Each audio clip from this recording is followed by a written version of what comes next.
Evening, everyone. Welcome to our 18th meeting. And it's a great pleasure to welcome back Professor Danny Dorling.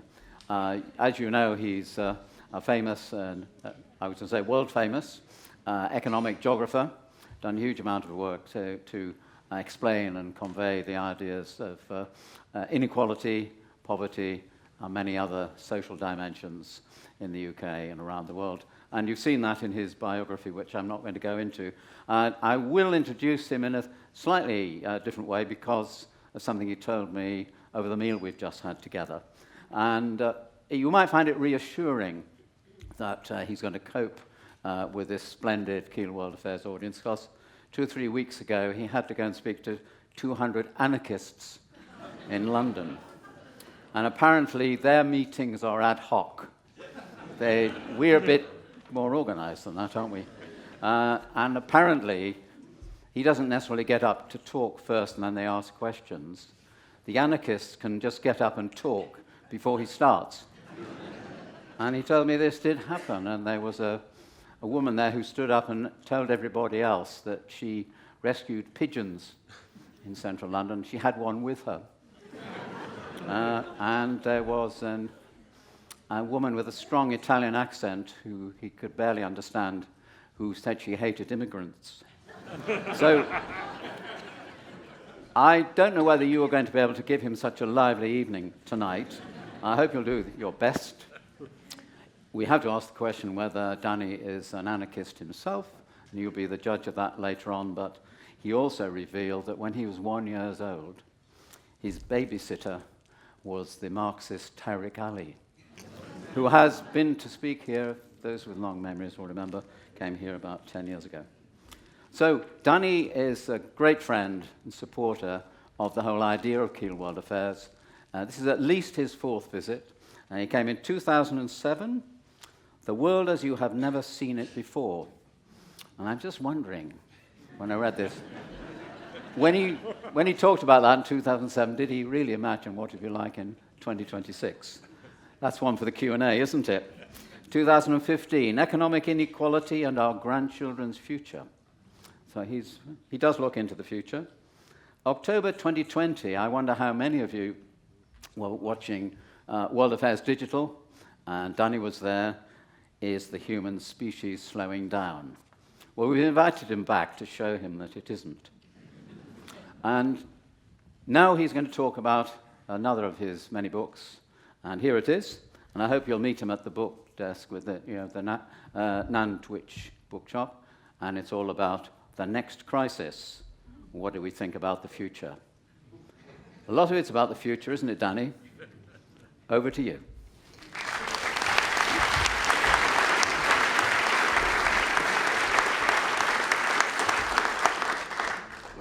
Thank you ever so much for that very kind introduction. The next crisis.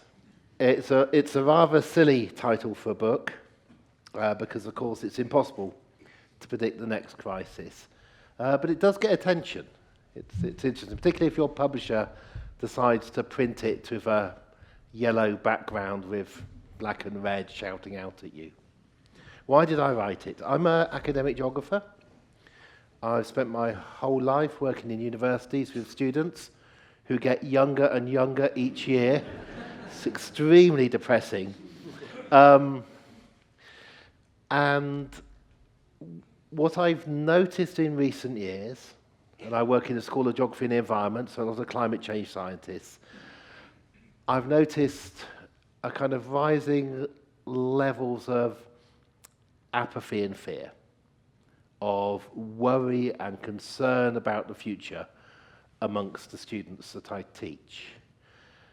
And this isn't simply from anecdote and noticing it. If you look at surveys about what people feel about the world, you will see that, in fact, there is more worry now than there has been for many years.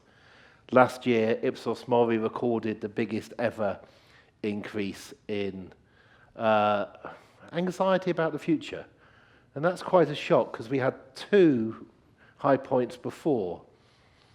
One high point for anxiety was when Boris Johnson became Prime Minister.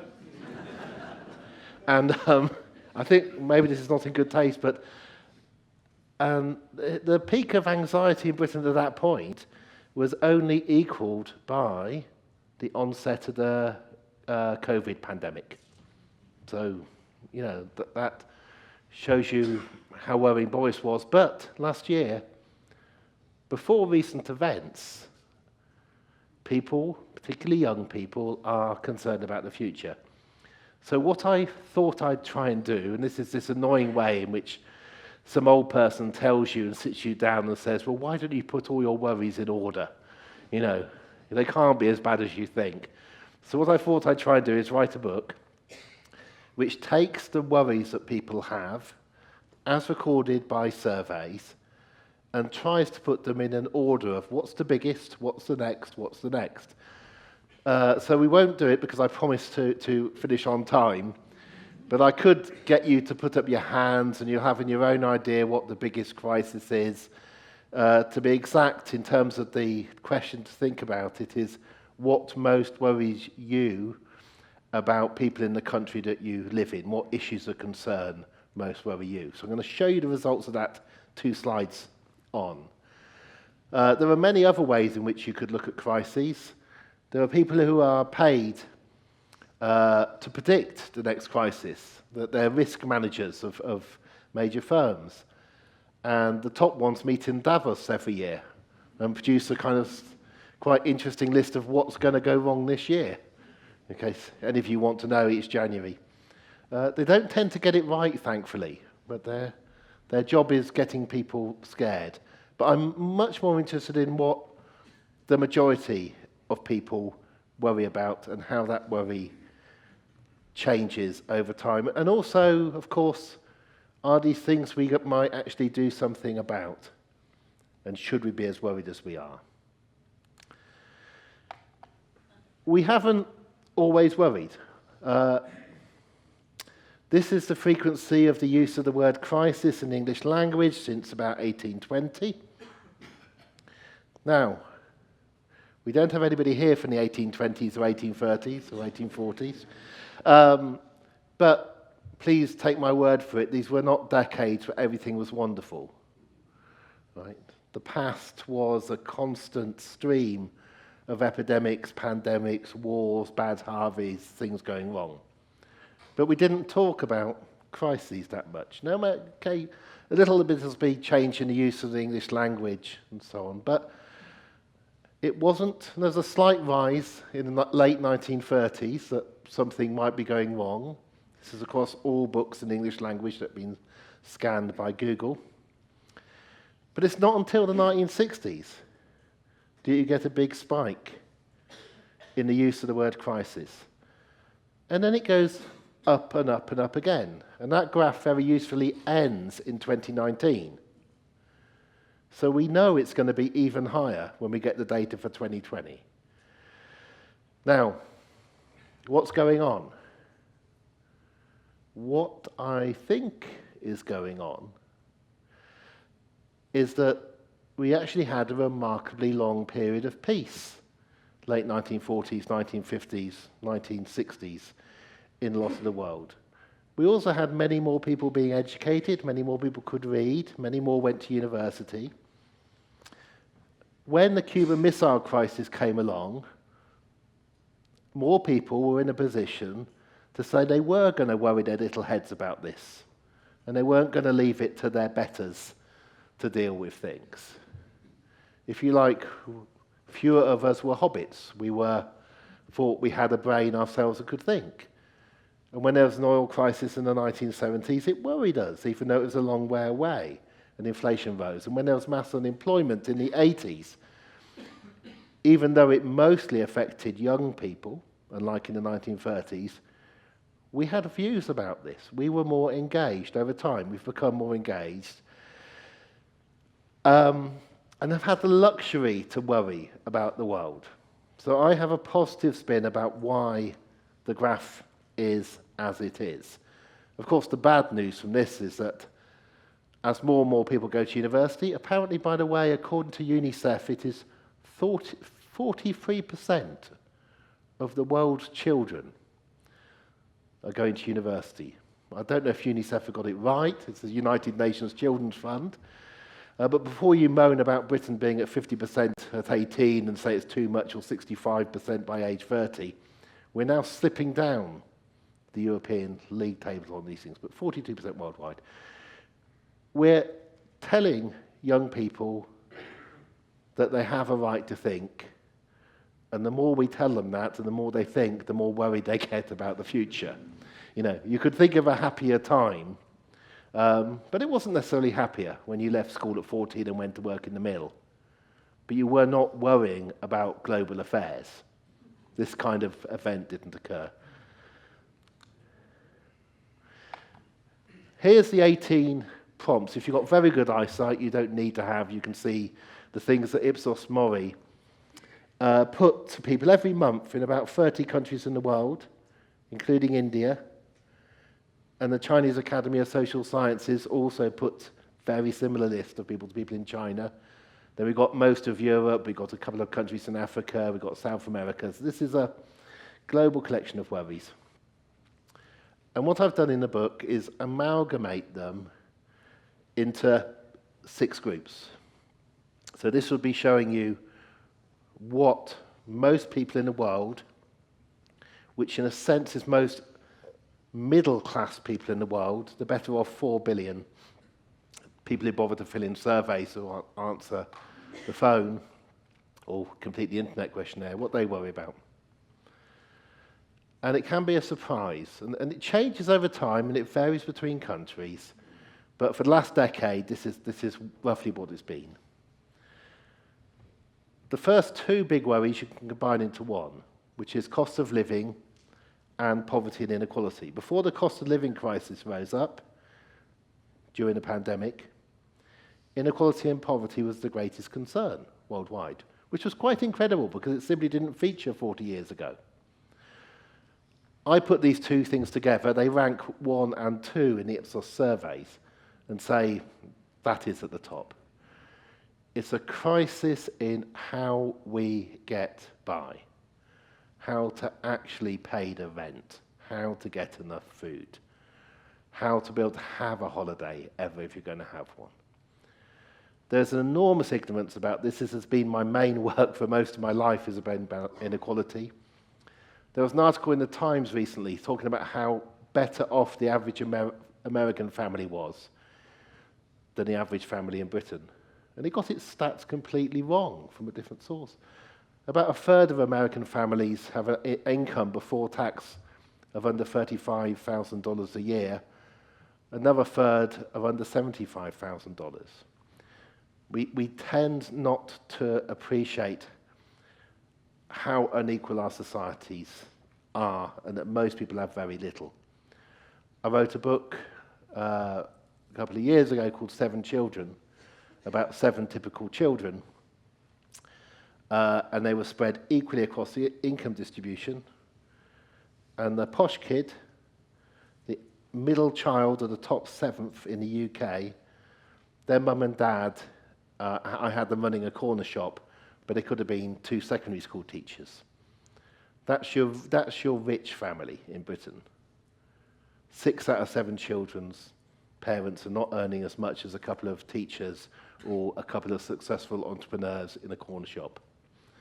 I won't go on about it, but that is the big one, and increasingly people say, this is my worry.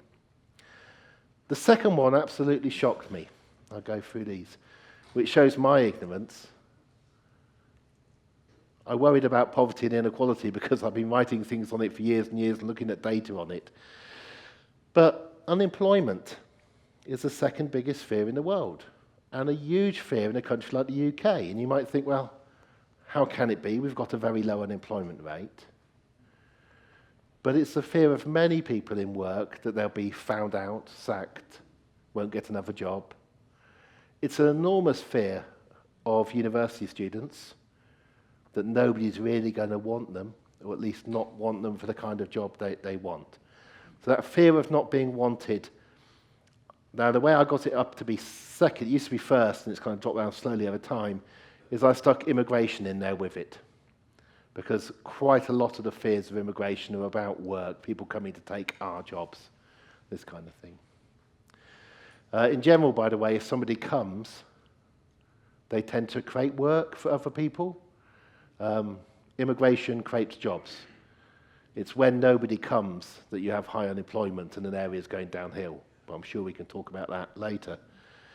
Third, chapter 4 of the book, is called War in a Home, and it's a combination of all the ways about crime and corruption and conflict and war.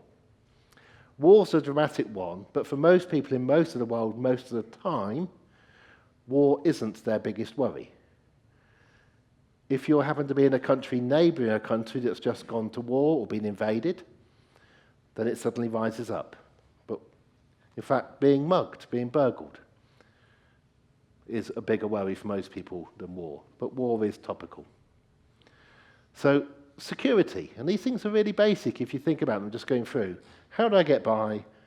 Is anybody going to need me? Am I going to be wanted? Am I going to have a job? Am I going to be safe? Chapter 5, the fourth set, called Cradle to Grade, are concerns about the state, which in a way is really good news, because we didn't used to have much of a state, and we didn't used to have these things to worry about. But there are concerns about schools, and concerns about housing, and concerns particularly about health service. Am I going to get treated? By the way, in China, this is the number one concern. So I'm just showing you global averages here. In China, the biggest concern is over state services, and particularly health services. Now, a very old, aging society, and also a society where, even though it's as unequal as the United States, China is more unequal than we are, it's a society in which people don't worry that much yet about inequality because everybody's so much better off than their grandparents. You may have heard the news today. The Chinese government has put its growth forecast down to between 4.5% and 5% next year. Right? We would kill for that level of growth. So people in China don't worry too much about inequality and poverty because people are so much better off, even though the average income is only about $7,000 in rural areas a year. They don't worry about unemployment, even though there is high graduate unemployment, but quite a lot of work is sorted out for people. They don't worry about war, because their government has been quite good at avoiding war, unlike the other big power on the other side of the world. They don't tend to worry about violence, because levels of crime are very low. They worry about health service, because they don't have what we have. Now, what we have may be falling apart slightly, but at least we have something which is free at the point of need. Now, what may or may not shock you, what tends to shock students, is that you have to go right down to the fifth one, chapter 6, climate crisis, before the climate features. It's worry number 8 out of the 18. Because I've amalgamated certain other worries, I managed to get it up. I work in the School of Geography and Environment. We have 100 climate change scientists in the building I work in. This kind of annoys them. They tend to tell me that people have been asked the wrong question if they don't realise that climate is the most important thing. And I kind of reply, you can't keep saying that. But it's down there. And this is the world's middle class, if you like. We are the country that worries about climate more than any other in the world. I haven't got that chart to show you. You just have to believe me. But the BBC, Sky, all our political parties until recently, deciding that it was not a debatable issue that the world was warming up, kind of helped. So only 9% of people are climate skeptics in Britain, much higher in other places. But still, it's a distant problem compared to people's other problems.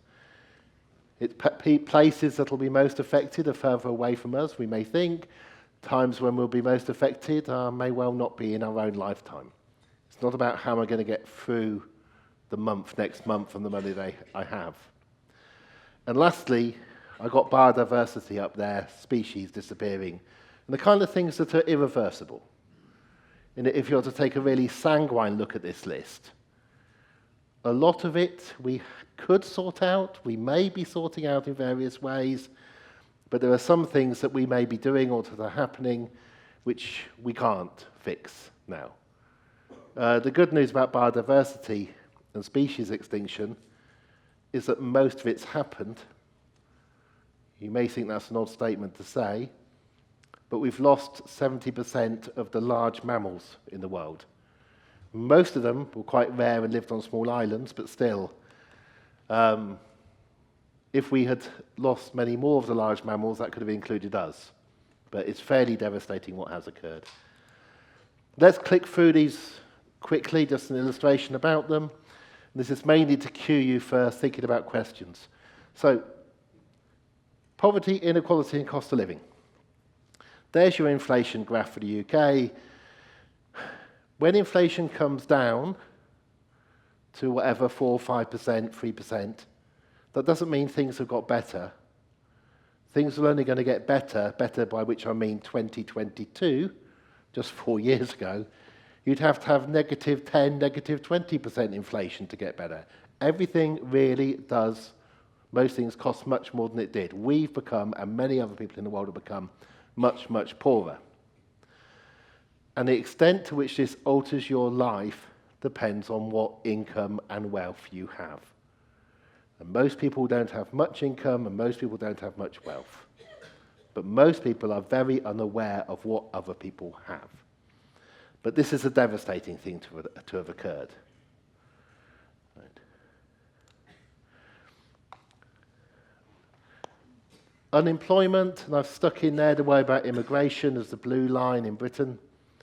You can see the stoking up of getting people to worry about immigration before the Brexit vote. And then once people have voted the way they were supposed to, there's no need for the Daily Mail to put all the pictures in there anymore. Or the worry about it goes.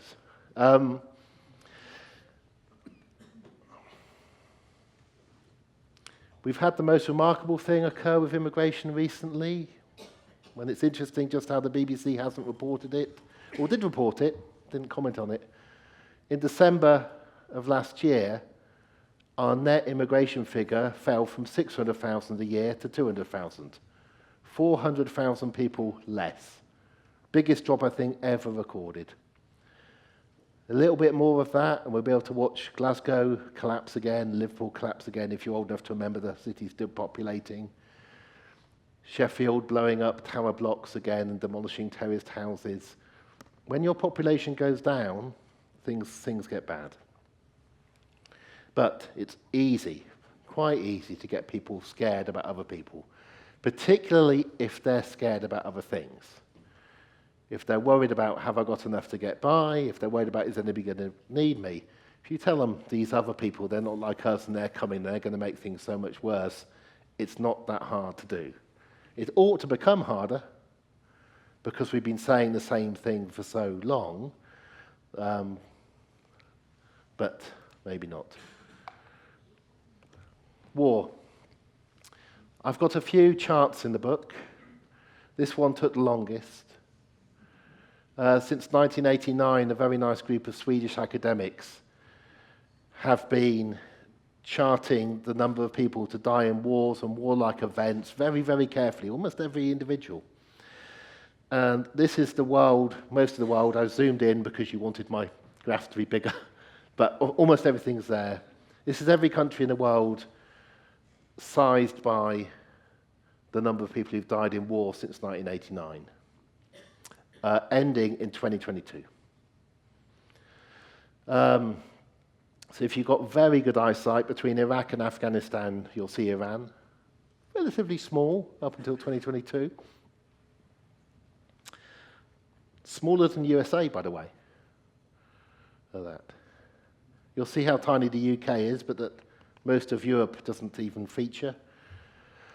And you also get an idea about who it is who dies in wars.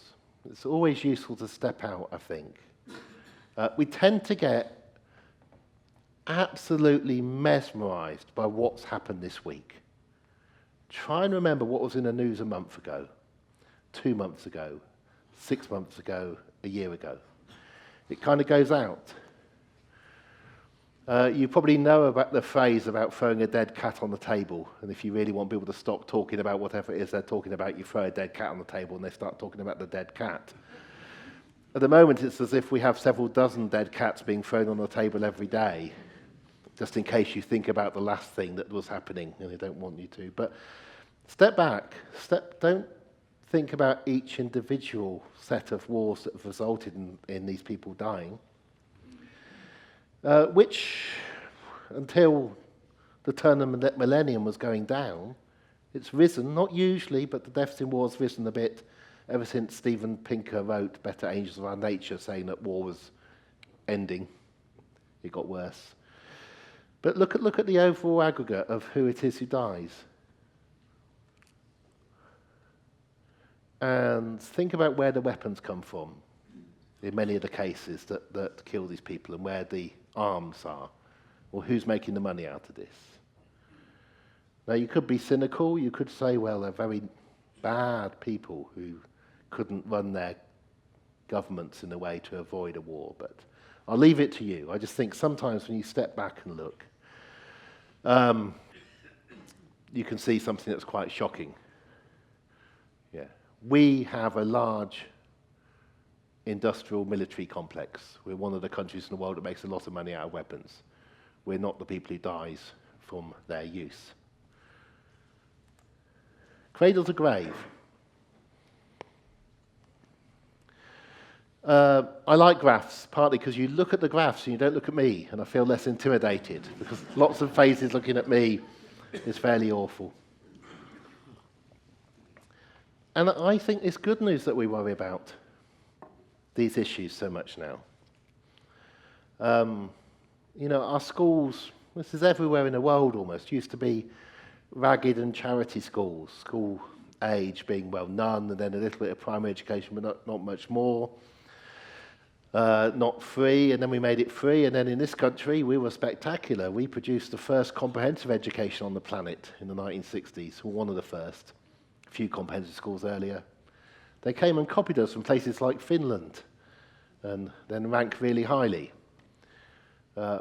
Health service, we were quite good at that. We took all these private and charity and other hospitals, and we had a political alliance between a liberal like Beveridge and a conservative health minister, and a bit of Labour, but not that much. And we nationalised a lot in 1948. And very shortly afterwards, we had the highest life expectancy on the planet, apart from 6 countries that had a total population smaller than us, so they didn't really matter. Right? We created the best state health service the world had ever seen for a time. Housing. I don't know if any of you have ever said, if you've got grandchildren to your grandchildren, I grew up in a council house, you know. So I'm just going to tell you this quietly, just to... if you were a child in the 1940s, 46, 47, 48, and you were in a council house at some point in your childhood, well, then you're part of the majority. The majority of children in the late 1940s in this country lived part of their child in a council house. Those houses were built to get rid of slums. We had 90% private rent in slums. So we were, at one point, the most successful country on the planet in terms of housing, social housing. That mantle now goes to Finland as well as education, who also does, who have a tiny number of people who are homeless now. In a way, we can lament part of what's happened to our education and health and housing services in this country, but at least we got them. At least we still have them. At least we care. At least we try. At least you don't see children begging, because if you see a children begging, people will come and get that child. Things do get better. What on earth is this weird graph here? This was done by John Byrne Murdoch, Financial Times journalist, and the little dots are 1% of the population. And the top little dot is the best off 1% in England and the USA, and it's 86 years old that you tend to live on average, the best 1%. Much lower than in most of mainland Europe. The multimillionaires and the billionaires, the successful pop stars in the USA live no longer than our top 1%, who have a lot less than they do, but have a lot more than people have in most in Europe, because we're more unequal than anywhere apart from Bulgaria. But they don't live longer. This is like really good news. Because if you did live longer and have a much happier life, if you were a multi-millionaire, then there'd be more of an interest in desperately trying to become one. But they're not. But this is just showing the disparity. I don't just list things in the book. I look at what people think and their worries and their concerns and how they're trying to deal with it. And this figure 5.4 comes from a YouGov survey. It was a YouGov survey of conspiracy theories. You've always got to be careful with conspiracy theories. The wonderful thing about the survey is that one of the conspiracy theories they were testing, which was a conspiracy theory when they designed the test, which was, had the Russians influenced the American election? By the time they got the results back, it turned out there was evidence that the Russians had influenced the American election. So anybody who was thinking that wasn't really a conspiracy theorist. But the reason that YouGov were doing the survey, I think I should have the date, January 2021, was they wanted to know about anti-Semitism, I suspect. And so they wanted to ask this question: the adults who believe a single secretive group rules the world. And the actual wording is, would you say that the following statement is true or false? Regardless of who is officially in charge of governments and other organisations, there is a single group of people who secretly control events and rule the world together, shown as percentage of adults who believe that. So very high in Nigeria, South Africa, Mexico, Turkey, Greece, low in Japan, Denmark, Sweden, UK, Germany, but still a quarter of people in the UK. I think this is quite an unfair question. I don't think a whole lot of people came together and had a deliberative conference in the United States about whether to go to war this week or last week. Right? Most decisions are made in secret. They're not made by a wide range of people. So I think the question isn't really a measure of anti-Semitism or belief in the elders of Zion. But it's interesting to know how many people are afraid about how we run things, who's in charge. And of course, in hindsight, when you find out who it is who meets on various islands or flies off to be on a yacht with somebody else, and when they all eventually, hopefully, get uncovered for what they're actually doing, you can see how you could become paranoid and think this is how things really work. It's all a stitch-up, it's all deals, it's all corruption. And there's a lot of that. There's a lot of that worry. When you get that poll last year with a slight majority of people under 24 saying they'd rather have a dictatorship than democracy, it is a little bit that worry where all that democracy is getting us is corruption. There's a book coming out soon claiming that democracies are a great way of allowing rich people to control the world because they can buy up the political parties. And occasionally a political party sort of breaks free for a time, I don't know, wins a by-election in Gorton. But so they obviously need a billionaire donor just to get them in line. I think it was one of the Goldsmith, forgotten who the editor of The Ecologist was. Which one? Zach. Was it Zach? No, it was his dad or uncle helped establish the Green Party, which has only really been going since the 70s. And then the brother helped establish UKIP, which became Reform. So our two top polling political parties in the country at the moment, Greens and Reform, two brothers instrumental in setting them up. Not a conspiracy, just a coincidence. Really, really is. But you can see these worries. Let's get on the climate crisis. I'm absolutely going to end on time. Worries about the climate are falling over time. The number of people who say they're very, very concerned is falling. Even though the evidence is becoming stronger and stronger and stronger, it's absolutely true, and some of the implications of it. I think it's partly falling because we had an incredible decade where it was just hotter every summer than the one before. And climate skeptics almost just gave up, claiming it was El Nino or something. But you can only cry wolf so many times. 12 years to save the world, but the world's still here. We're going to have billions of climate refugees. Next IPCC meeting, they downgrade the numbers.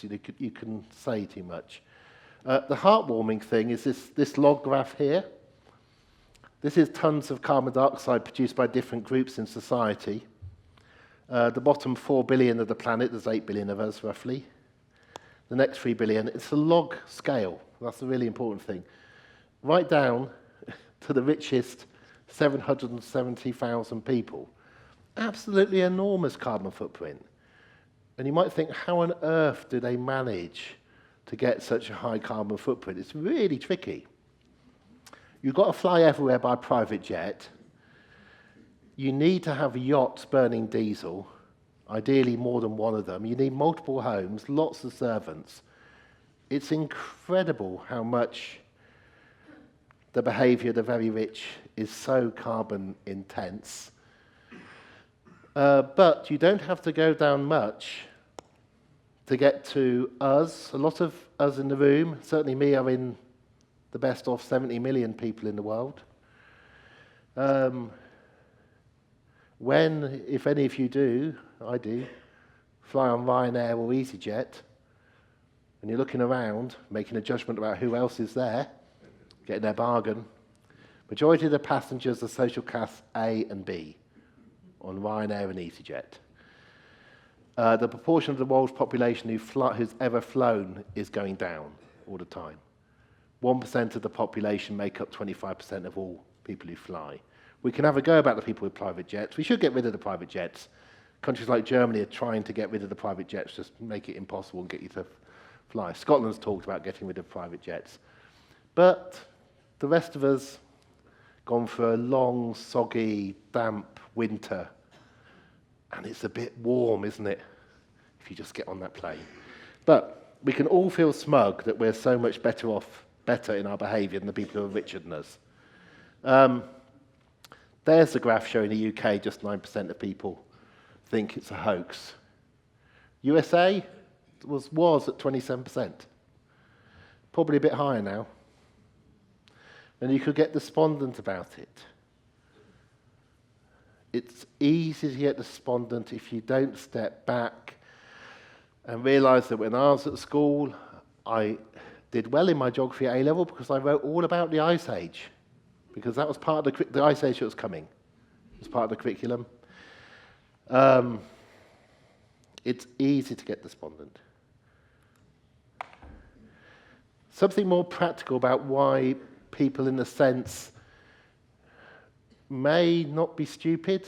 I kind of believe in the wisdom of crowds. We are getting more and more climate-related disasters every year, right? More floods, more adverse weather events, and so on. The number of people dying and affected is dropping like a stone, even as things get worse. And I'm absolutely sure about this because we didn't have brilliant reports in the 1950s and 60s, so the real number would be bigger. But in the 1950s, worldwide, 77 people in every million died every year due to a disaster, like floods in Pakistan would be the kind of thing, which were climate-related. Dropped in the 60s, dropped in the 70s, same in the 80s, dropped in the 90s. 80s stay the same because of that famine in East Africa. 2020 so far is down to just one person in every million a year dies due to a climate-related disaster. Because we've got mobile phones, because we have more government intervention, because we have prediction, because we warn people, because we react to what's happening, not because there are fewer floods. So when there is a flood now in Pakistan, the number of people who die are measured in the hundreds, not the tens and tens of thousands. Number of people affected has not dropped as fast because you're still affected, but it's really important not to die.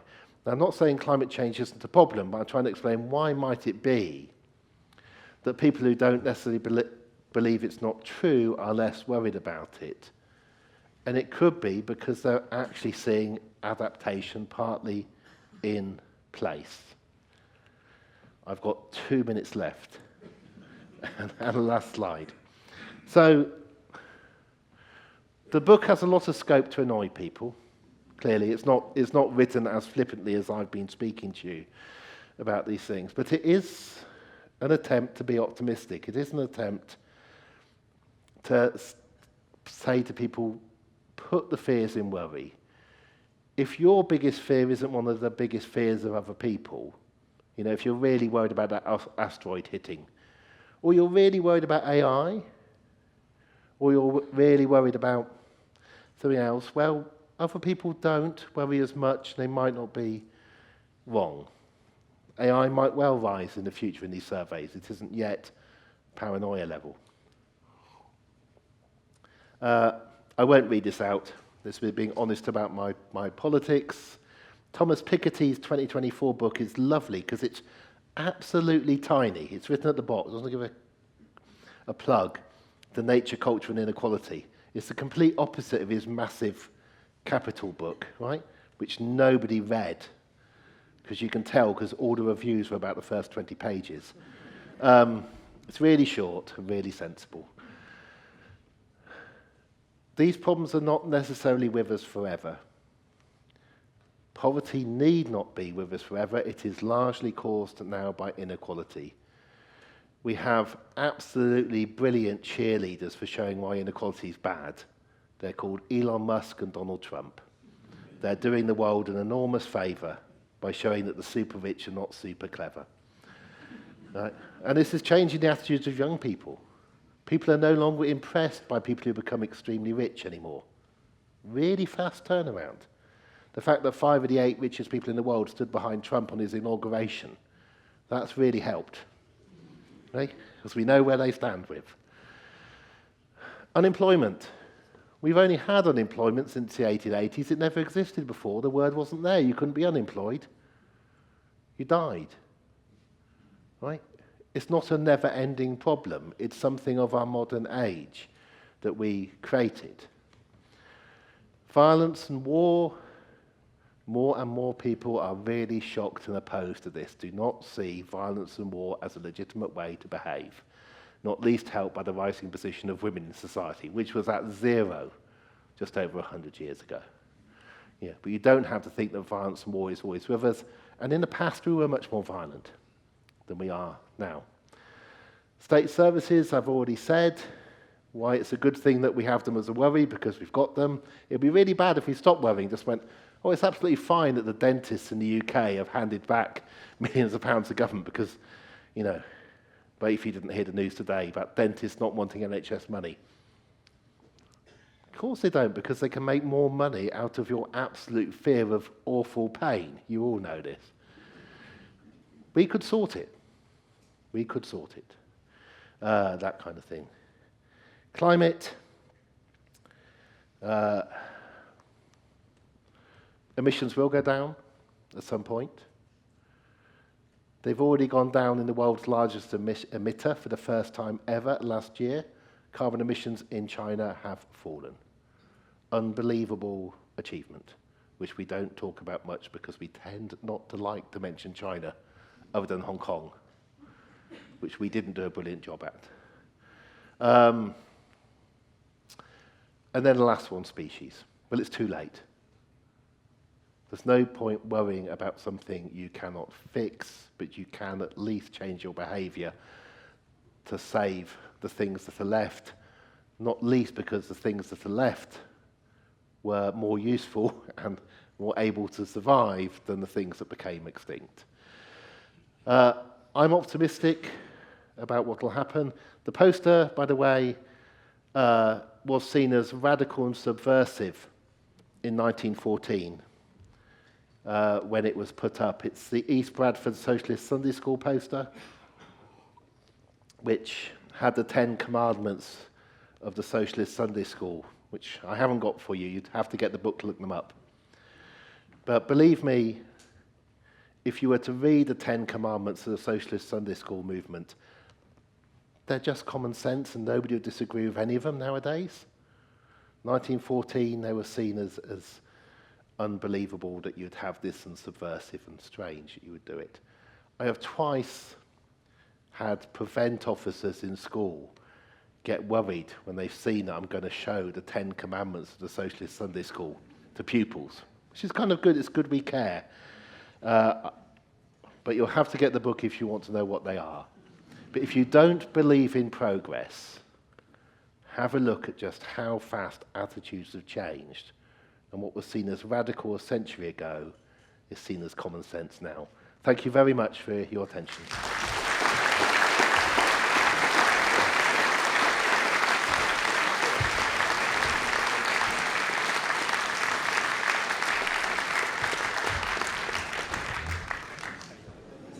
Thank you, everyone. And we've got plenty of questions here, and we've also got microphones upstairs with Honor and downstairs with Jess. So show your hand if you're going to ask a question, as often as you like, please. I'm going to start off with a brief question on methodology from someone who calls himself or herself TH.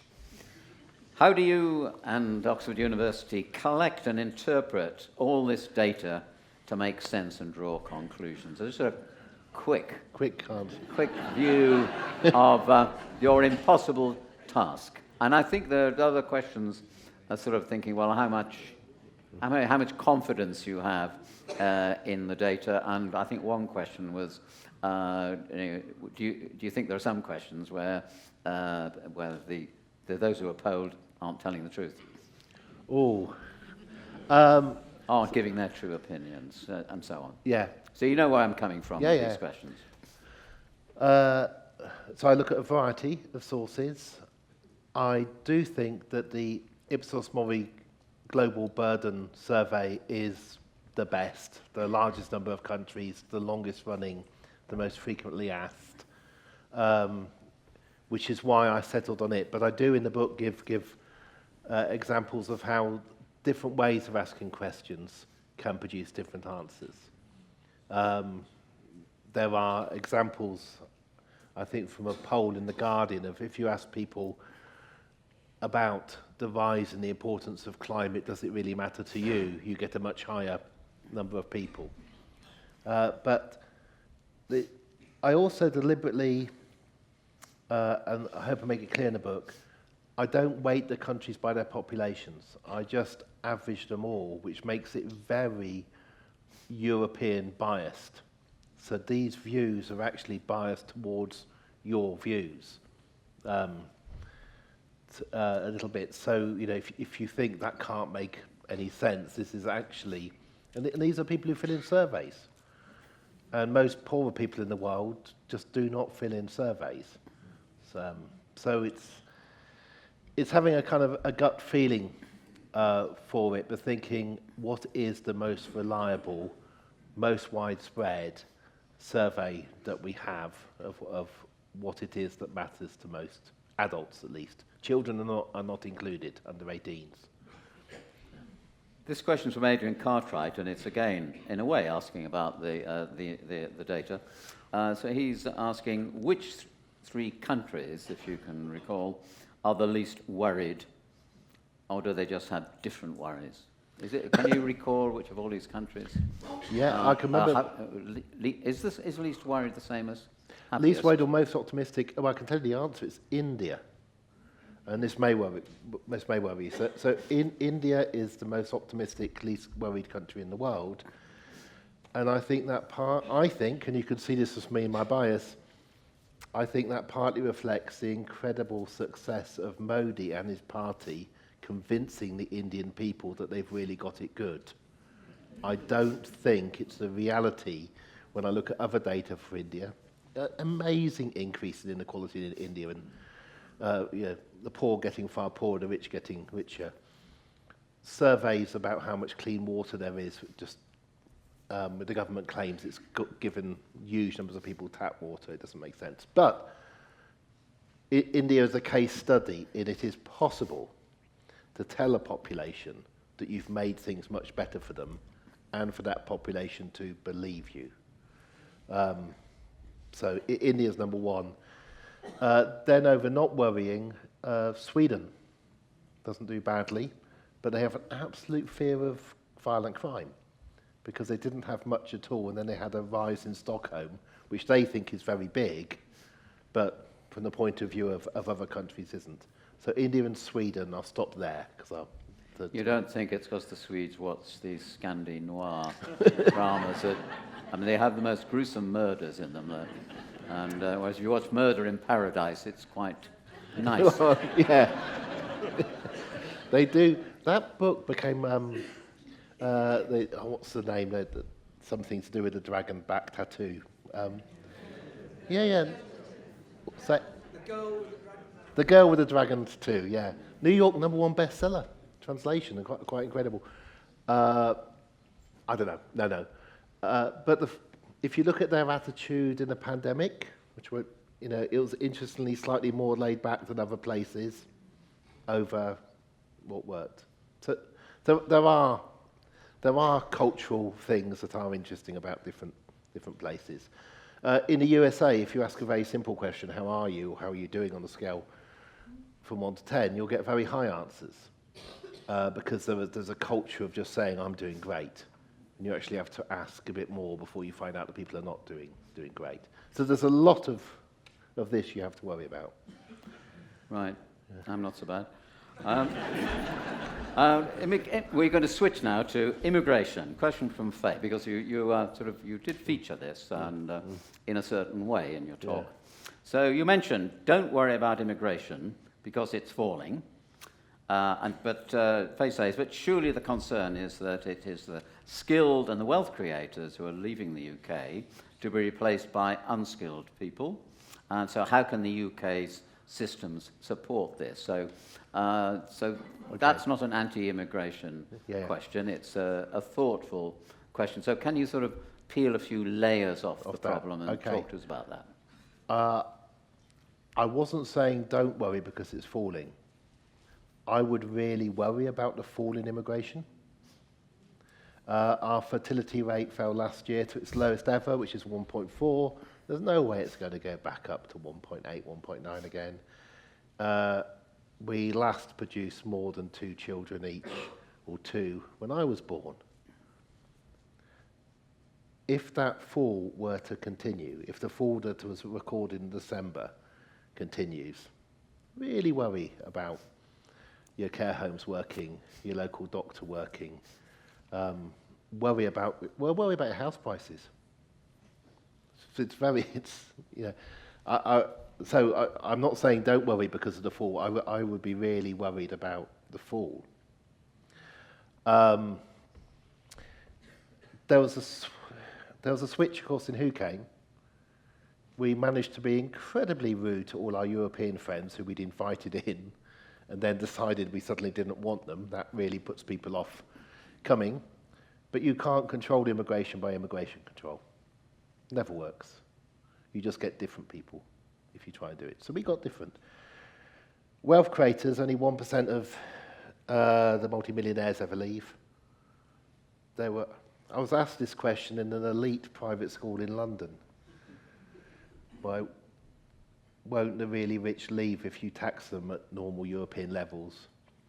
And I was careful enough not to say to the boys in the school, do you really think your parents are going to take you away from all your friends and go and live in, I don't know, Dubai?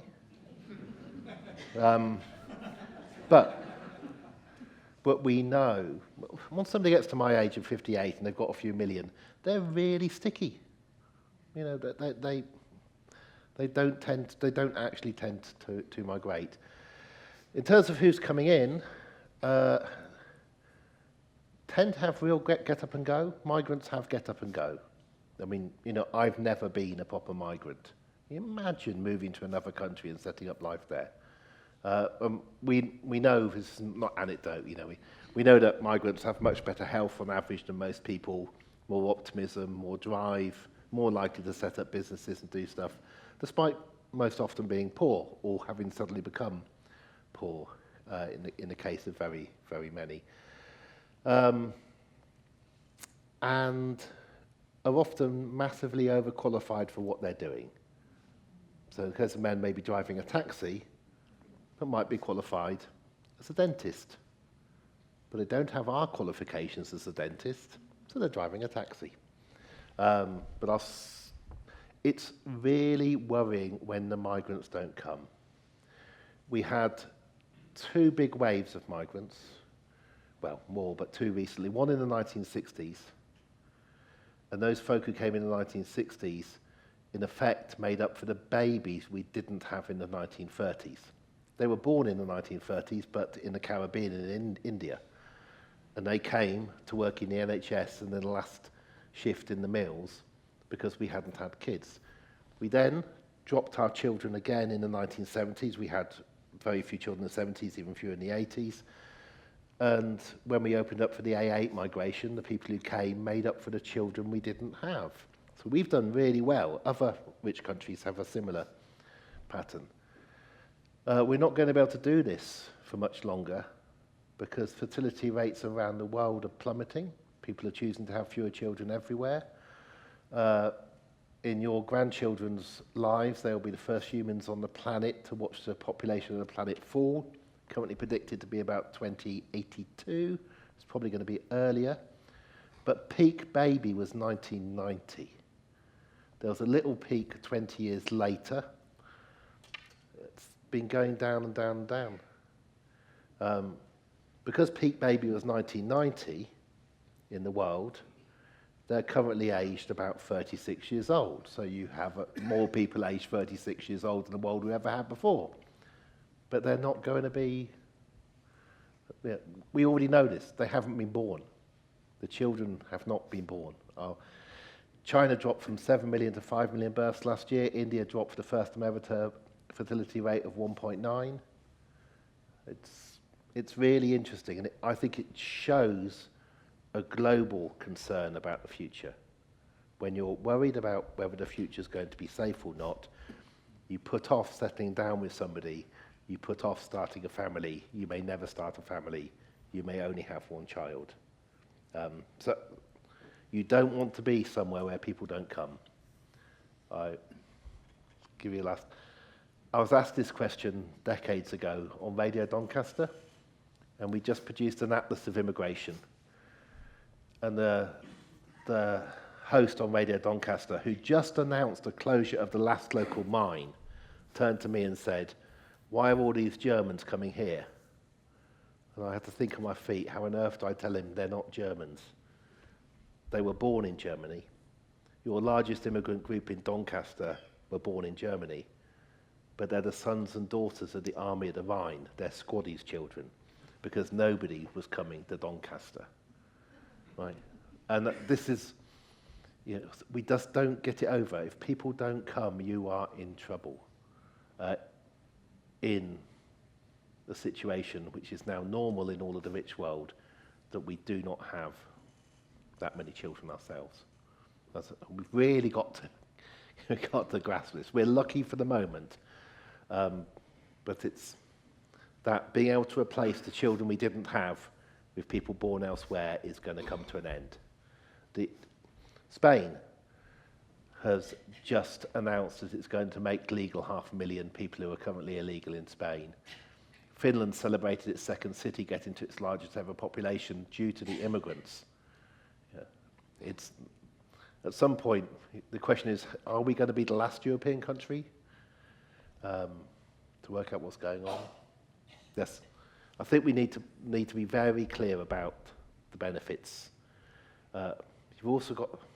I'll stop. Yeah. The next question is about inequality. I think I heard you say, when you get to my age of 58 and have a few million, I don't know whether that was a disclosure that you were making. Perhaps not. Perhaps you're thinking of other people. But you can answer that if you want to. But Sean King says, wealth inequality is widely agreed to be corrosive to our way of life, so how can we fix it? And we don't want a political intervention there, but maybe you've got some thoughts on that. And I'll couple that with Julie's question, what role does capitalism play in global crises? And I think it means inequality as well. No, I don't have a few million, but I'm lucky. I have a very safe job. I'm well off enough. I have a house. One lovely thing about studying inequality is it makes you really appreciate what you've got. You know, you do realise what other people don't have. There are a few people that absolutely hate paying tax. I've talked 3 times on the island of Guernsey, and I'm amazed that people are willing to give up the right not to live in effect on a prison island that's tiny for 6 months because they so much want. But it is small. The number of people who so desperately don't want to do that. Sean's question on wealth inequality. Well, it's going down at the moment. House prices haven't been going up the same as the cost of everything else. You may have quietly noticed. Don't like to talk about it in polite company. But we're having a small wealth equalisation in the UK at the moment, as the prices of housing doesn't go up as fast as wages. This is kind of good news. Happened in the past, happened in the 40s, happened in the 50s, happened in the 60s.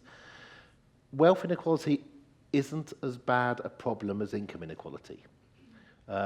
Countries with low income inequality, these are classically the 5 Nordic countries, so Denmark, Finland, Sweden, Norway, and Iceland, do much better on many, many things.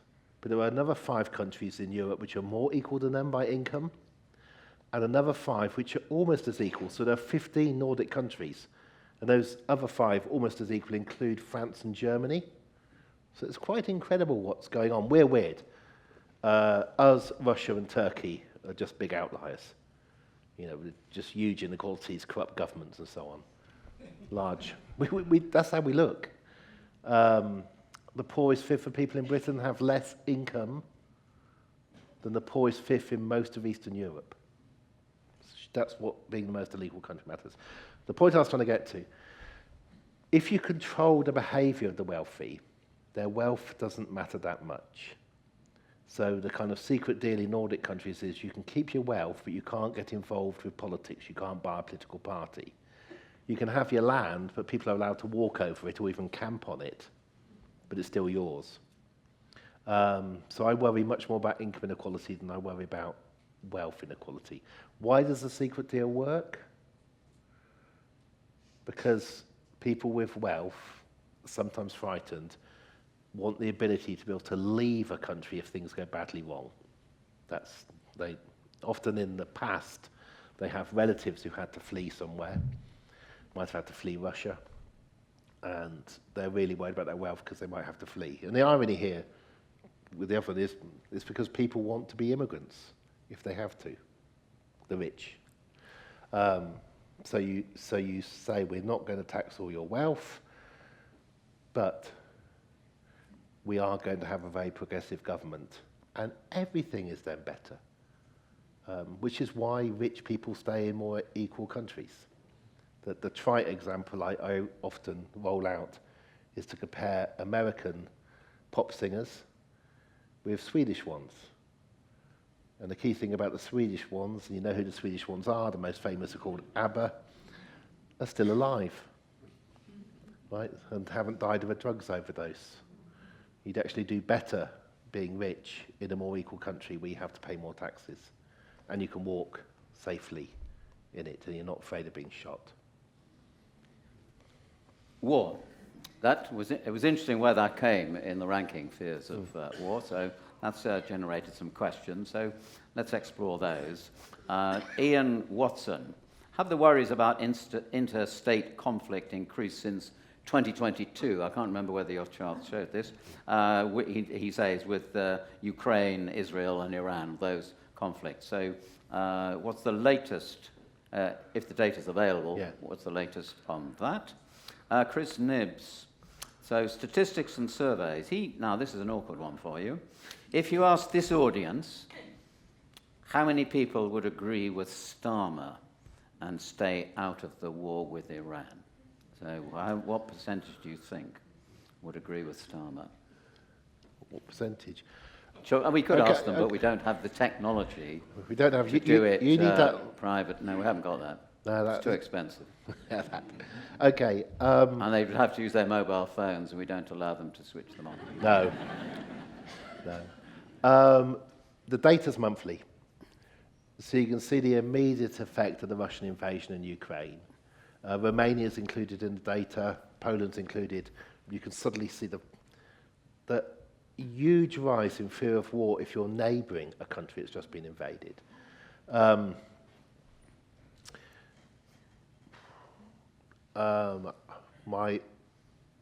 was tricky writing. Nobody was surveyed in Gaza. Right? So if you look at the data for Israel's there, but it misses out a whole set of the population. And interestingly, there different words used, terrorism used, different, very high. But it's fleeting because war doesn't tend to last forever, and it's neighbouring. And when it's part of a long list of concerns, it's not as high as you might think. We can get half the population worried about nuclear war just by asking the right question.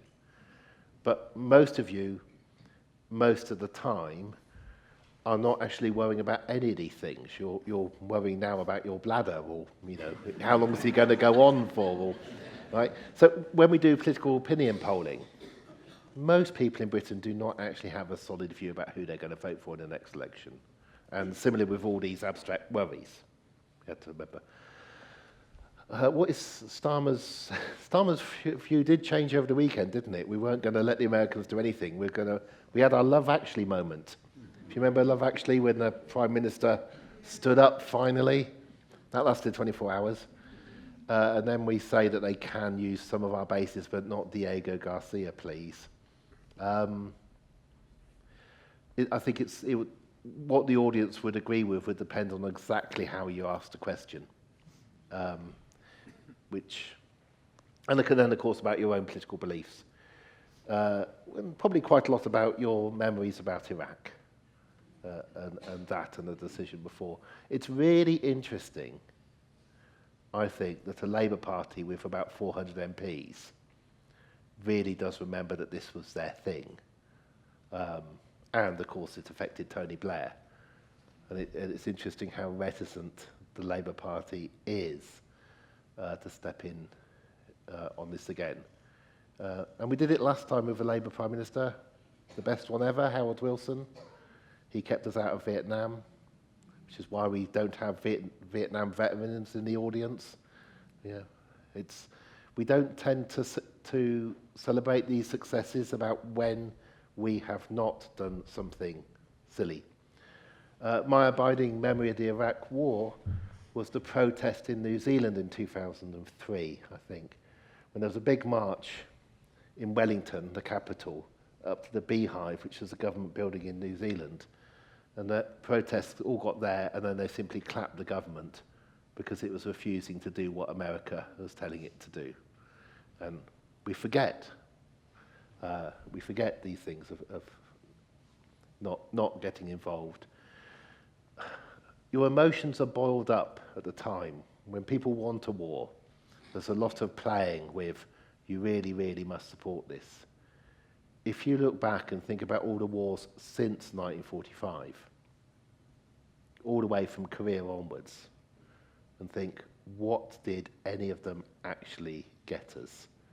I think you'll have a different attitude to somebody telling you must go to war now for something about it. And there's a big, big change in the beliefs of the population.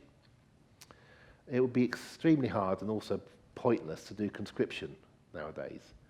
But people are simply unwilling for their children to be conscripted and sent to war. It also is not how we fight wars. But I'll stop there.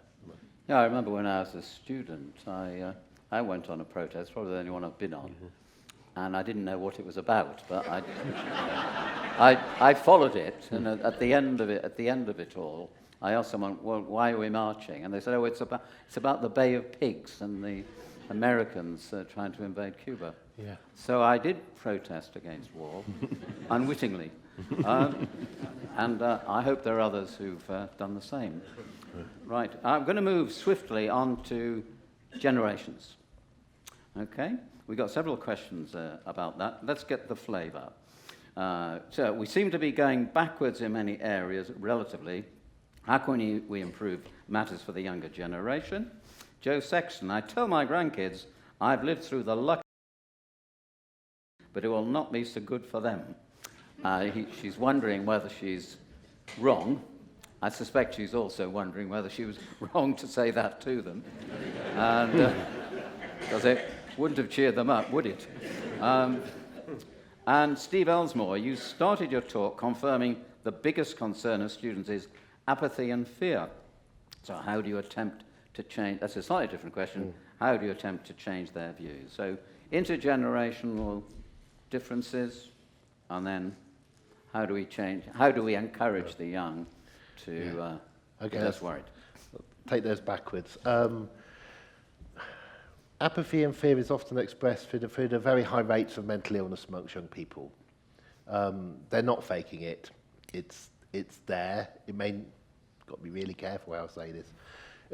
Clinical diagnosis shows that this young generation is much more anxious, much less able to cope with things than their parents were and their grandparents were, who were more robust.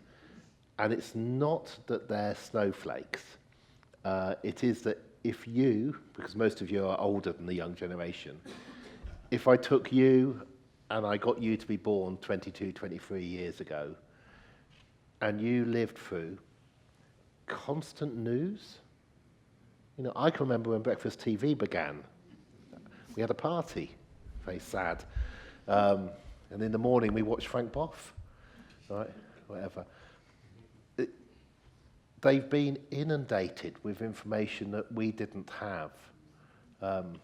And also brought up in the UK, but the USA is similar, in a society that tells them that they'll get what they deserve if they work hard enough. They've been examined every year at school and measured. We didn't have this, which is why we're more robust. Joe's luckiest generation ever. Not sure how, I won't ask, but you probably weren't. It was slightly earlier than you, Joe. She's about my age. Okay. It's your parents. So my grandfather, 1916 birth, meant he was too young to suffer too much in the Depression. Walked into a world of full employment in the 1940s, could afford a house with a family, education expanded. When my grandfather was in his 90s, so very lucky, he phoned me up and asked whether he was dead. And the reason he phoned me up to ask if he was dead was he'd had a phone call from the NHS asking him when he would like an operation. And he really thought he was dead. He thought, this is heaven. This isn't, because he could remember the pre-National Health Service time as a child. He thought, and he had nothing to do every day. I mean, why did he need to? So it's that little older generation. Inequality peaked around about 1916, 1918. Back then, the richest 1% of the 1% had 400 times average income. They owned huge country houses. They had servants was the most common job for women. To be a servant was the most common job for women. The very rich decided they didn't like this and gave their country houses up to National Trust. It's not actually what happened, but it's a polite version. We taxed the hell out of them. There were no servants by the 1960s. It's an incredible, incredible change in a society that occurred. We've been at a peak of income inequality since 2018. There's quite a lot of signs that we're over it. It's narrowed slightly. So somebody young today could actually be as fortunate as my grandfather. If you're skeptical about this, we are the second most unequal country to Bulgaria in Europe. It's really hard to keep that position. We're probably going to become more equal. We have the highest prison population. There are lots of things that are really bad about this country. And whenever you're really bad, it's quite hard for it to stay in that position. Whereas, you know, if you're a young person in a Nordic country doing really well, you know, it's less likely that it will get better. So it's entirely possible that somebody young today could watch something possibly as dramatic as my grandfather saw in his lifetime, from doffing your cap to your betters, to a judge. I remember in 1960, a judge asking a jury whether they would be worried about their wife and servants reading a book, and the jury, and society had changed so much. Yeah, and he was lucky because my grandfather never lived long enough to see austerity and actually the health service crumbling. He got the best of it. So no, I would tell them that this is entirely possible. And we have all these examples from other parts of the world about how to do things better than we are, which we didn't have in the past. We just have to learn to look at them, and particularly look at the continent we're in, and ask, how do they manage to have houses that are not damp and mouldy in those countries? How do they manage to build apartments that work with elevators? How do they manage to have an income distribution so your child can choose to be a nurse and you don't worry they're going to be living in poverty all their life? Right? It's not fantasy. There are countries on this continent that are doing this. So I would be optimistic, but it requires people pushing to actually get it. The fear is that those billionaires, having got what they wanted in America, their next target is not Mexico, it's not Canada, it's certainly not Greenland. Their next target is the UK, because their second home is a very swanky apartment in London. So there is American money wanting us to do what's happened in America. And if you want to be frightened about something, we are the target. And if you look at the polls, that's where it currently is.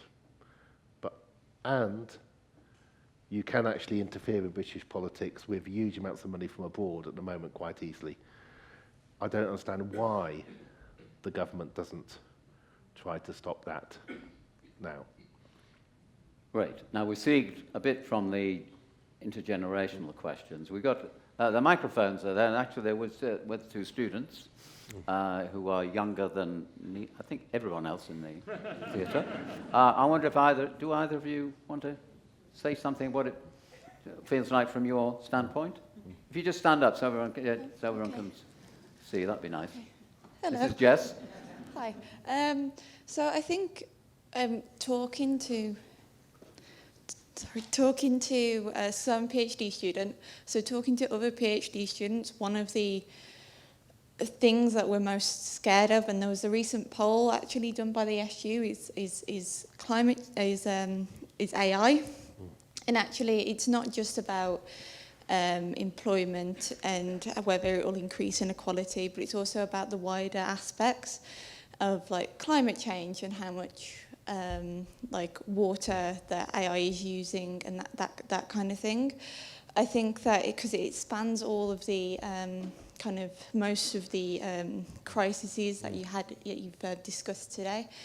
I think that another major things that, again, other PhD students and we talk about is the fact that we kind of feel powerlessness going into a career in academia because of how populist major political parties are going and whether research will hold the same gravitas as it has in the past, I guess is what I want to say. Yeah. Thank you. And Connor, do you want to add something? Yes. So I'm slightly younger. I'm an undergraduate student, and I'm among probably the first cohort to have grown up in the age of social media. So my peers, a lot of them were practically raised by social media as a third parent, almost as ever present. So not only are we worried about things like the climate and AI, but just the sheer volume of issues that we're getting basically a deluge of daily. You open up your phone and you see dozens of issues all claiming that they're the next big crisis that will change the world that you need to worry about now. What can you do in that situation? You can maybe chip away at one or two, but I think the overwhelming sentiment is that our generation is growing up in a world with a lot of issues that we can't fix all of them, hence the apathy and hopelessness. Thank you. Cheery. Yeah. Thank you both.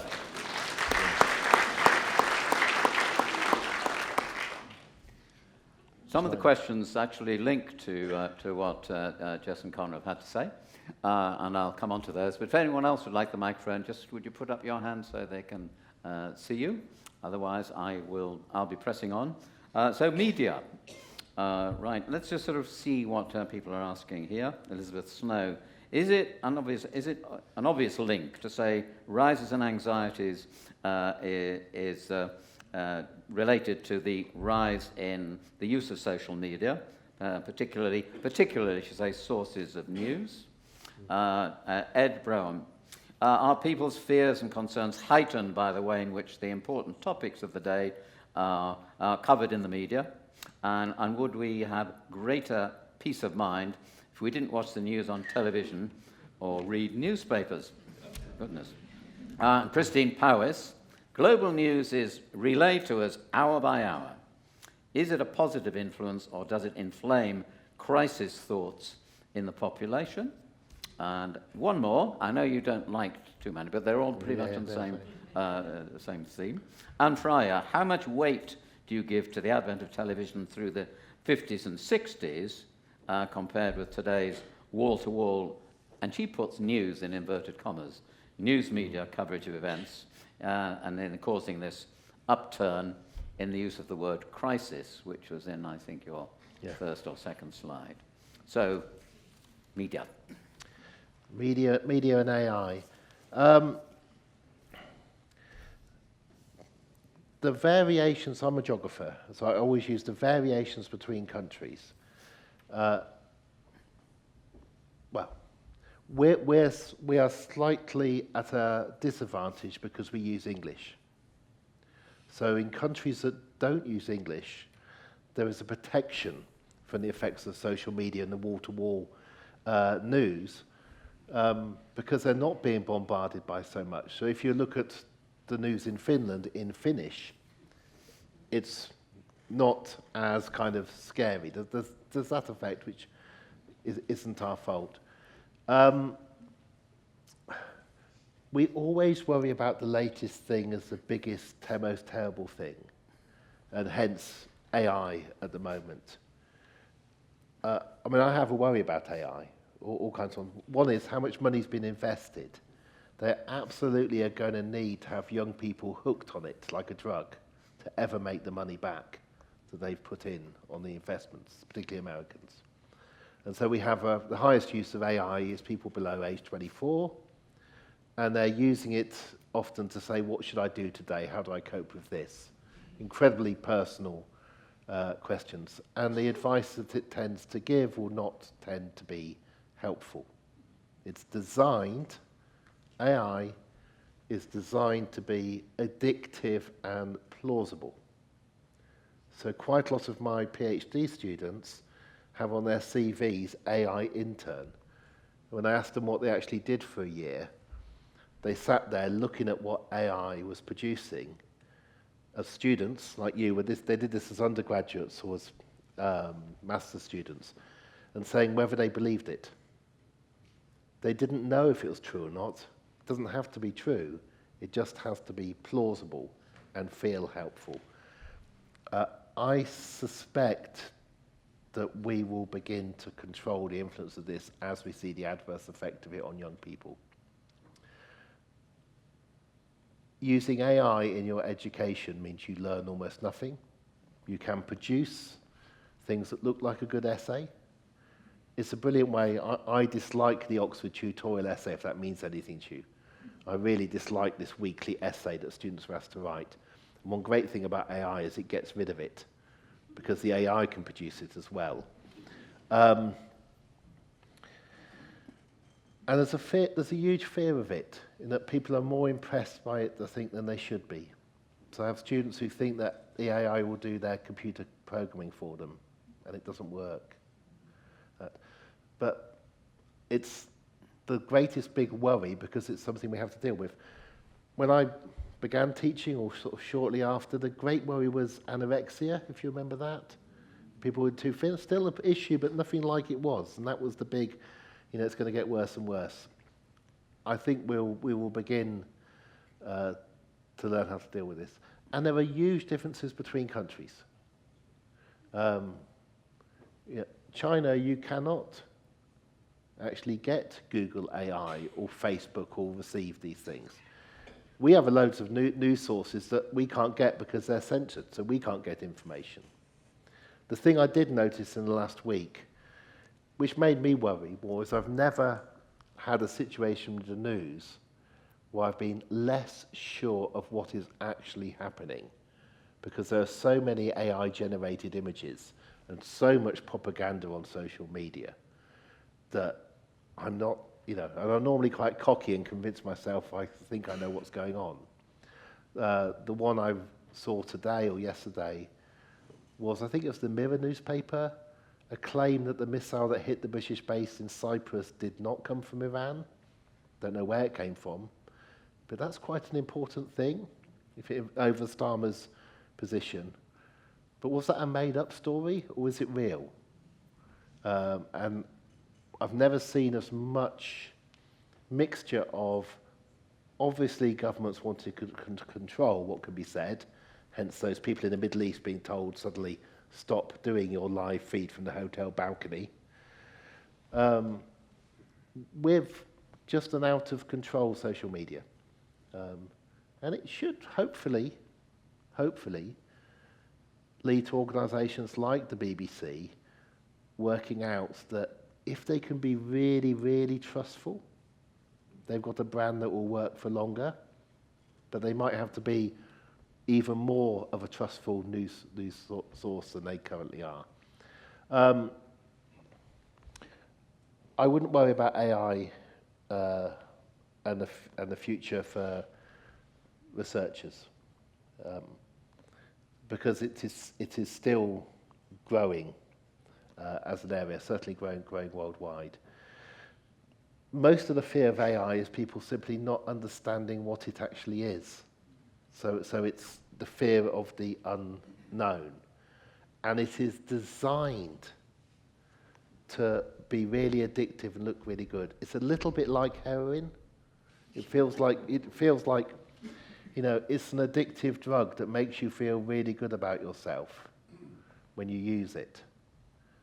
But if you use it to produce your work, there's nothing actually there. I don't think it's the end of humanity, but it's a skeptical viewpoint from somebody who was involved in this. In 1968, the first artificial intelligence machine was produced by John Conway called The Game of Life. In 1986, we could emulate a sea slug using neural networks. I was at the University of Newcastle when we read the first number plates in the early 1990s. And that was seen as incredible. You can read a number plate. I can remember when we could first translate between European languages using all the translations that have been done in the European Parliament. We had enough basic material that, again, a neural network could work out how to do translation. And it seemed incredible. And one of my students was working 3 years ago in DeepMind on making artificial intelligence pictures. And I had no idea what she meant. I had no idea, why would you use artificial intelligence to make a picture? And it's obvious now. But each one of these things, at the time it happens, is shocking, amazing, and then we learn how to control it and deal with it so that it isn't a problem. But it's not going to take away millions and millions of jobs. Yeah, just as having a loom didn't take away billions of jobs. Just as the fact that the car factory in my home city, the major employer of 40,000 people when I was growing up, now that car factory uses robots, not people, there are more people working in my home city than ever before. My home city is Oxford. Right? We don't have fewer jobs in Oxford because the robots came and replaced the car workers. There's always more things to be done. Very optimistic. Thank you very much. And we have a question upstairs, just behind the monitor. Before I ask my question, just a point to bring up to you. This afternoon, there's a feedback programme on Radio 4, and it amplified exactly what the young gentleman behind me mentioned and what you've been talking about in terms of the oversupply of news and interpretation. It's worth a re-listen. Yeah. My question is, you pointed out that the birth rate was 1.9 on average. So why... In India. In India, yeah. So what is it in England? It's 1.4 in England now. Right, okay. So we've got 1.4 in England and 1.9 in India. Why are the political parties bellyaching about the two-child limit? Oh, that was an amazing thing, the two-child limit.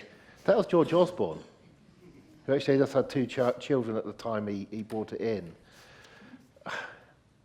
It was really eugenics. It was nasty. I mean, the two-child limit was an attempt to stop people on benefits from having a third or fourth child. I mean, there's always a silver lining to this.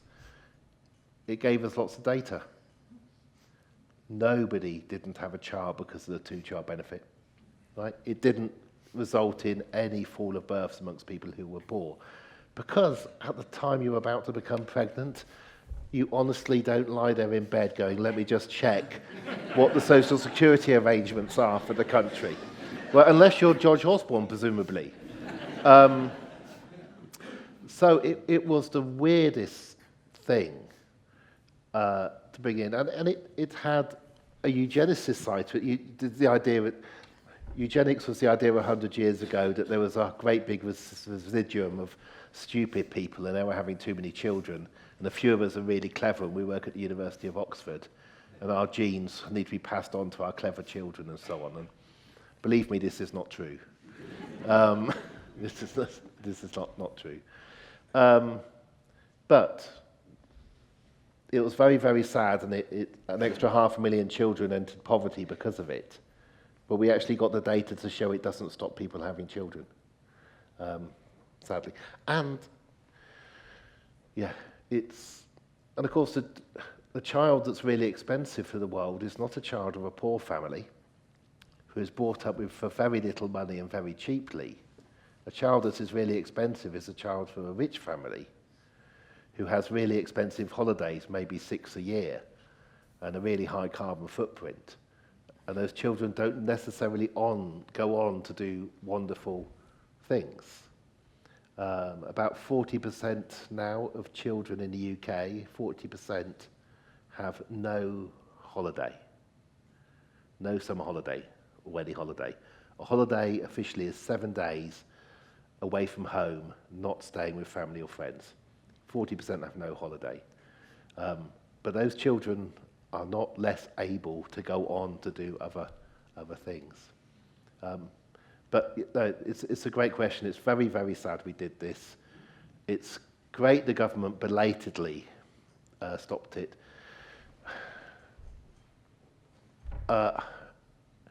If I want a human being to be talking to me in my last year of life, rather than the robot, we either let a few more people in, or we help make it easier for people to have children. Otherwise, my last year of life is going to be pretty awful. You know, and that's the simplest way to think about this. Oh, and the better off you are, the more of those long years you're going to have, right? Because you live longer, and you've gone past the quick deaths, the heart attacks, and the others. So this really isn't a self-interest of people. You know, I won't talk about the poor lady who spent her last few days wandering around the corridors of the Ritz Hotel on her own, if you know. But it is so... The middle class and the upper middle class use more resources from the health service, including the National Health Service, far more than people who are poorer, because they live longer, and far more than the taxes they put in, because we live longer. A quick death, not quick, but, you know, dying of lung cancer in your 60s saves the government money. Hanging around in your 80s, and like my grandfather to your 90s, and being phoned up and offered an operation, you know, it's expensive, but we should be able to have good quality care in old age. But that's going to require people. So it's palliative care, all the things we're going to need if we live quite a long life, is going to require people for it to be much more pleasant than the alternative. We're going to run out of time. I'm sorry, We've got yeah. several questions I'd like Sorry. to... If you can I squeeze them in? I'll I be just wanted to faster. say it was the smokers in my pension scheme I owe a big favour to because my pension rights were kindly improved by them. And your mail. But they're not around so much now. Right, this is a question I just want to squeeze in from Linda Holt. I noticed you briefly referred to women. As it will be International Women's Day on Sunday, I hope you've all noticed that, my worry is about current threats to women's rights and the lack of women's views in political discourse. Now, that's a question you might expect from this audience. Might not get that with the student audience, I don't know. But what response would you give to Linda and the 50% of the audience who are Women.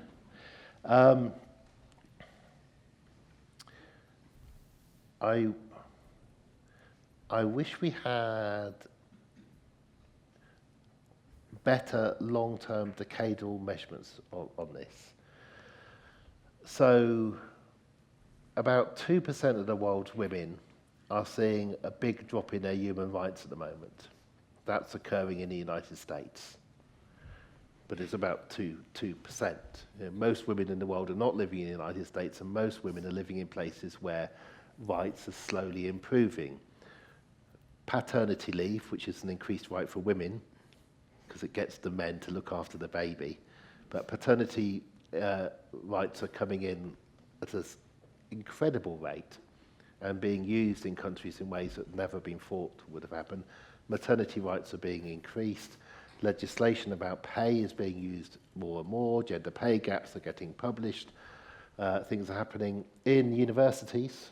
And it's so ubiquitous, I can... 70% of our graduates are women. The majority of our PhD students are women. So it's a huge change working its way through. But with this set of men at the top, some of whom really, really, really dislike women, going on at the same time. And it isn't, and for fairness, just to not only go on about the Americans, the Chinese Politburo is also, I think there may only be 3 women involved. Although the fascinating thing in China, because of the one-child policy, is that many families, many elite families, many families may be involved in corruption, only have 1 grandchild, and half the time it's a she. So it's likely to change there. I think if you measure the rate of progress and do it worldwide, it is much more positive in most places than it is negative in those places that are going backwards. But it needs to move forward quite a lot faster. There's one country in the world where women around about age 30, 35 earn 12% more than men. Anybody want to guess? Almost. Norway. So if you want to see the future, look at Norway. But everywhere we're getting closer to this. And then there's far too much worry about a small angry set of men. There's been a lot written on that, about men feeling left behind. Last thing to say positively from my politics is that when you look at people under the age of 24 across Europe, the large majority of women under 24 believe in progressive, left-wing or green politics. And I've got in trouble at Cheltenham Ladies' College for saying this.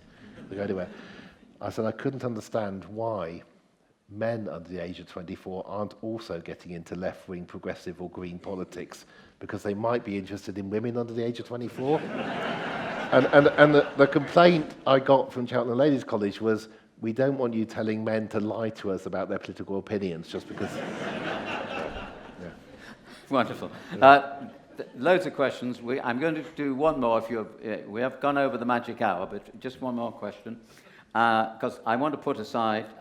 I want to thank Ian Duerdoth and Jeff Elliott for their questions about truth, knowledge, and happiness in that wonderful final slide that you saw, and it chimes with the long-standing motto of Keele World Affairs. We seek not only knowledge but truth.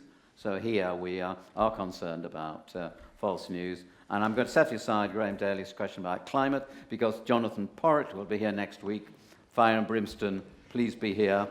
He has a very strong message about sustainability to share with you. And I'm going to finish up with this question.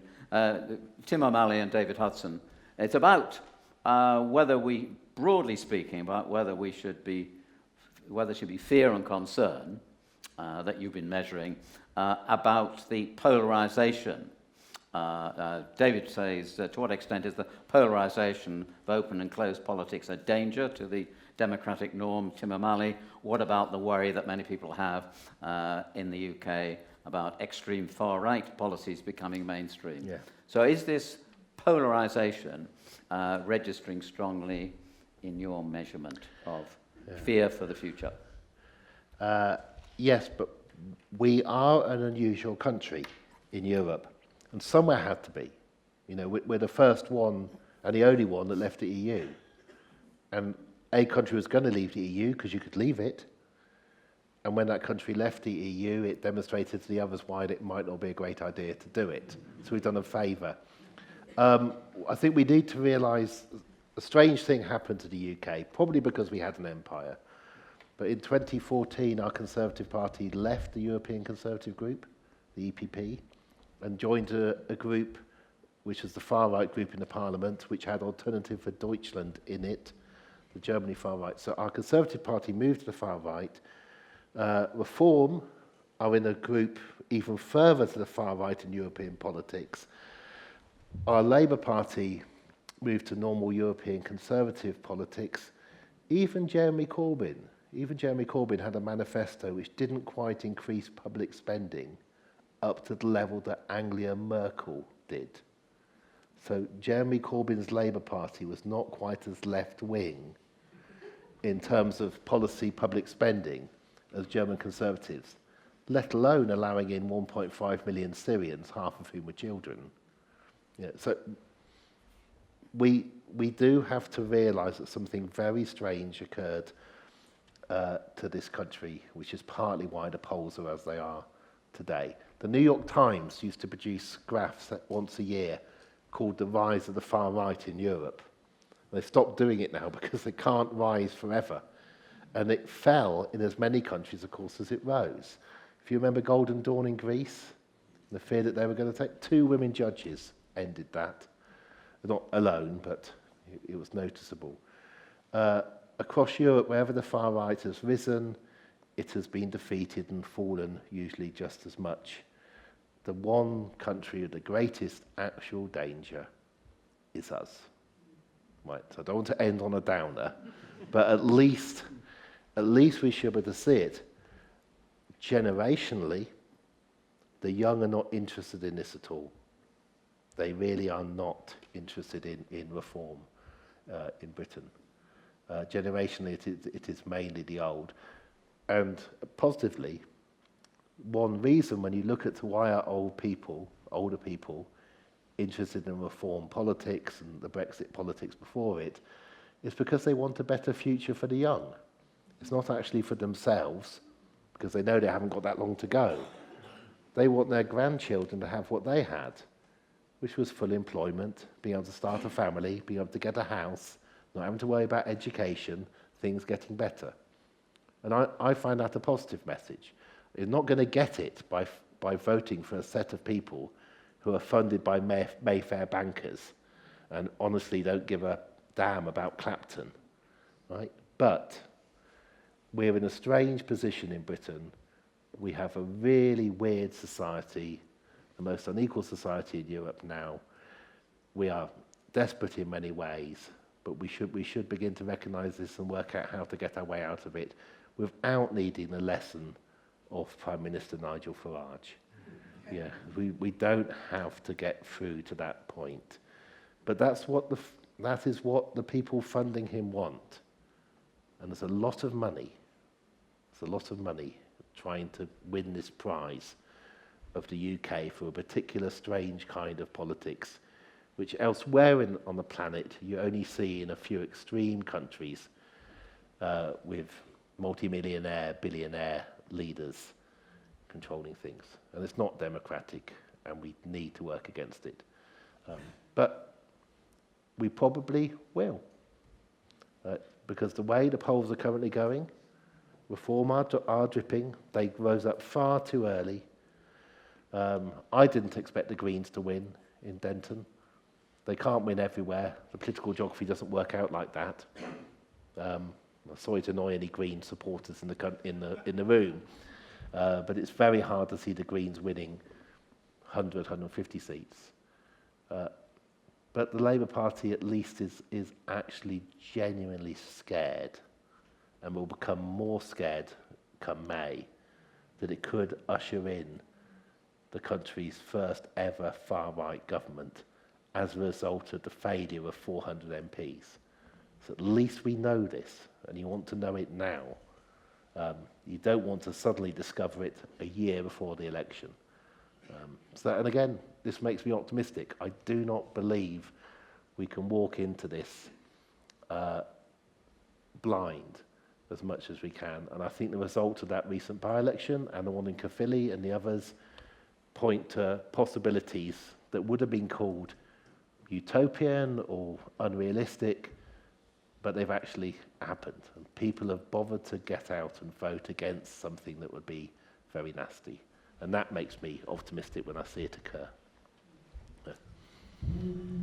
I've drawn a lot from tonight, which makes me feel positive. I think we've had an interesting cocktail of ideas from Danny Dorling, which I hope has left you feeling positive rather than having fear and doubt and worry as you go home tonight. I think it's been a very stimulating occasion, and I hope that Daniel will come back to talk to us again before the next crisis. Thank you. Danny Dorling. Stand up. Take it back.